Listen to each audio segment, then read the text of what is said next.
The story began, as any good Christie should, with a disappearance. One cold December night in 1926, Agatha Christie vanished from her Berkshire home and drove into the dark. Her Morris Cowley was later found perched half on end, half not, in a chalk pit near Guildford, headlights still burning. For 11 days she remained missing, the newspapers in a frenzy, the police scouring the countryside.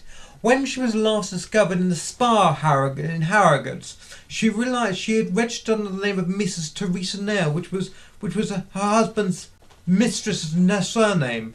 Her husband at the time, at least. Half the nation sighed in relief, and the other half whispered that she'd done it all on purpose. The truth was sadder: exhaustion, grief, and slow disintegration of her marriage. Agatha had been playing golf while her husband had been playing away, and while Agatha was mourning her mother, Clara, the formidable Dublin-born dreamer who had always ruled her world. The emotional wreckage of those months left her sleepless and wandering. She later said she had felt her head bursting, but the novelist who returned from that breakdown was not the same as the woman who had driven away. The vanisher became a pivot in her life, and crack through which the rest of her imagination had poured. To understand this, you have to look backwards to Ashfield, the comfortable Torquay villa where a fair-haired girl grew up among servants, tennis parties, and the faint smell of financial decay. Her father, Frederick, was an amiable American and hopeless with money. They believed in home as the centre of the universe, and the late Victorian way the household revolved around propriety and ice cream. Her fiction of those years turned inwards. The detective puzzle was still there, but underneath an away amusement about modern life. She observed the welfare state as if it were another foreign dig. All those forms and regulations, all those polite little revolutions. When her father died in 1901, the fairy tale of Ashfield, in Devon, where she grew up, became a nightmare. Money vanished and the household fell silent. And the young Agatha discovered that the comfort of servants could quickly become the luxury of strangers. From the loss came a lifelong obsession with security, houses, money, the orderly mechanics of human motive, the gunman who haunted her dreams when she was young, a family murderer in the 18th century coat, would later stalk her fictions as a respectable killer behind a tea tray. She came of age in a world that did not know what to do with clever women. Her mother thought education was a barrier to marriage. She envied her older sister Madge, who had gone to school, found a husband, and lived grandly in Manchester. The house at Albany Hall, with its endless bedrooms and cold dinners, became the model for every country house she would ever murder someone in. Her first real escape came with the First World War, of course. She volunteered as a nurse in Torquay and then trained as a dispenser. The war taught her. When she began writing The Mysterious Affair of Stars in 1916, the little pieces, they all fell into place. Marriage to Archie had begun as an adventure. He was young, handsome, a pilot. Exactly the sort of a man a restless girl might follow it to the sky. But the war ended, and ordinary life returned with its bills, its damp flats, its boredom. Agatha wrote, Archie played golf, and the modern world crept in. But by the 1920s, she was famous, of course. The murder of Roger Ackroyd had turned the detective story inside out and made her a name a verb. Yet her mother Clara's death in 1926 unmoored her completely, and Archie's affair with youthful golf-lugging Nancy Neal finished the job. This was where the 26 in Harrogate came in. The result of that was that December night, the drive, the abandoned car, the headlines. She survived it all. But after the dust settled from her vanishing act, Agatha Christie did what every self-respecting heroine should do. She reinvented herself. This time on a train heading east. The Orient Express carried her towards the scandal but towards excavation. There she met the man who was to the complete opposite of Archie's clipped masculinity. Max Mallowan was young, quiet, dust-covered, gloriously self-effacing archaeologist who preferred catalogues to cocktails. It was in the desert heat, amid fragments of clay and polite chaos of British digs, that Agatha rediscovered the pleasure of being alive. She wrote letters home from Baghdad and found the ruins of ancient Ur suited. She and Max drifted the campus and capitals, the air always full of sand, diplomacy and the occasional scorpion. Out there, the empire was fraying. The British archaeologists still spoke of finds as if they were taking them home for tea.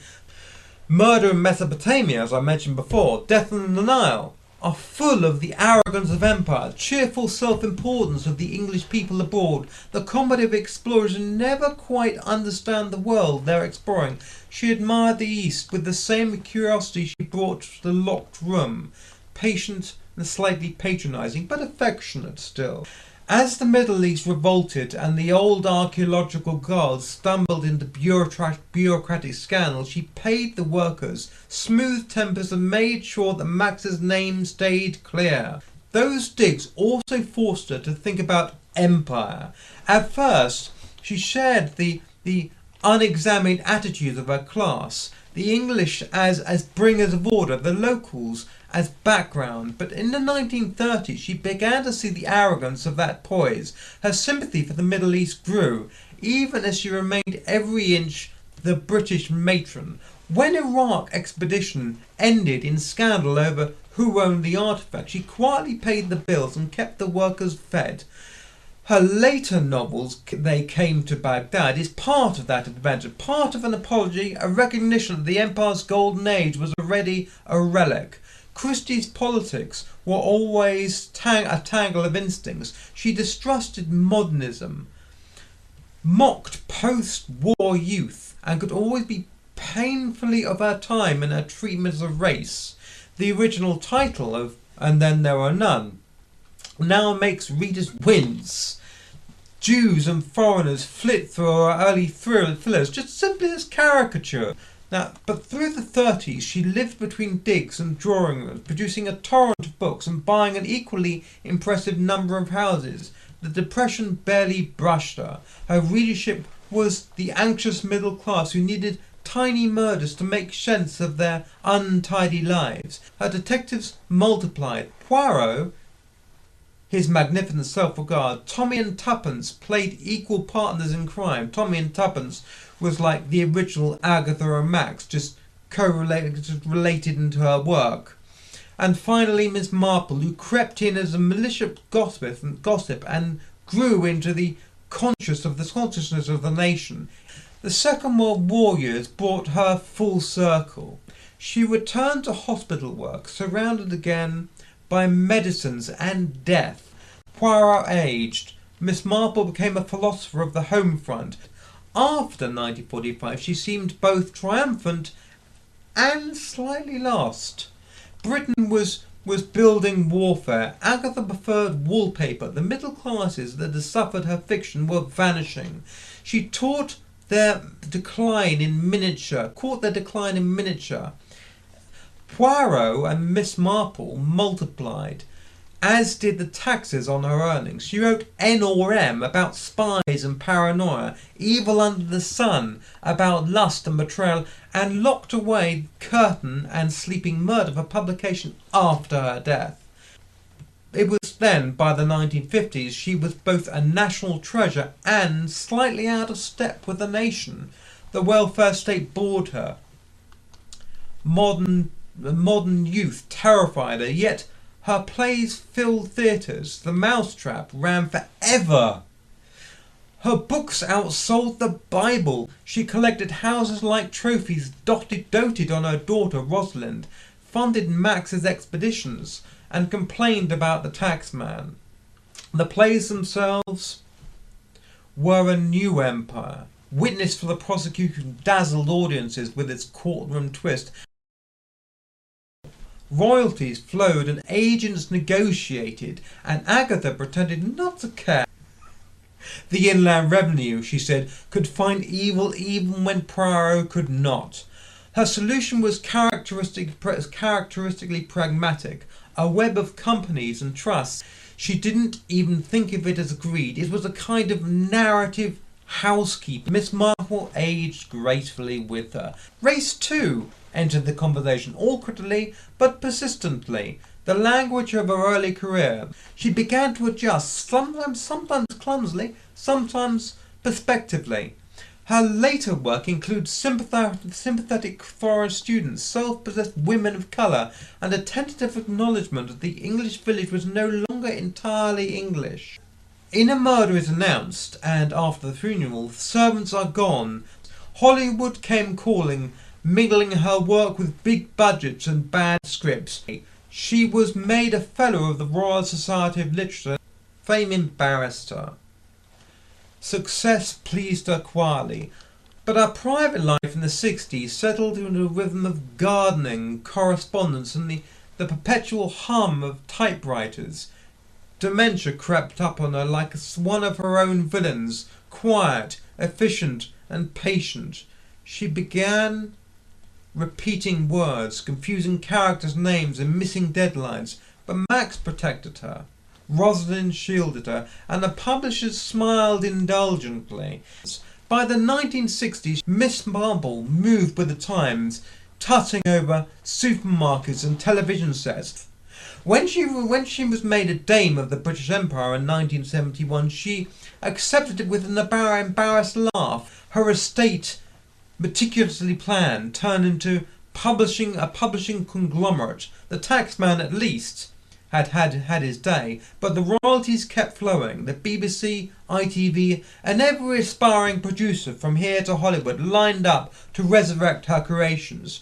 Poirot's moustache became a national emblem. Miss Marple's knitting needles a weapon of cultural resonance. Yet, even as the dementia crept in, Agatha continued to plot. She wrote until the sentences stiffened and the pen refused to obey. She died in January 1976 at Winterbrook. Max telephoned the doctor and said quietly, simply, "She's gone." He followed a year later, buried beside her in a churchyard at Chorley. The woman who once feared dissolution had slipped quietly into legend, a legend that had hardened quickly.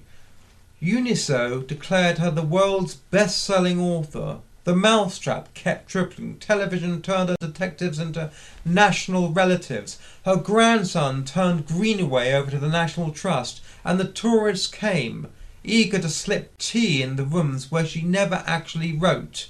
The woman who once disappeared into the night emerged finally as something larger than life and smaller than a myth, a storyteller who gave her readers across generations. The story began with a disappearance, and it ended with one that left behind it a legacy that resounds in social psychology, even today. If you want to find out who the murderer is, read the book. The Mysterious Affair at Style. Give it a good clicking. Shakanaka.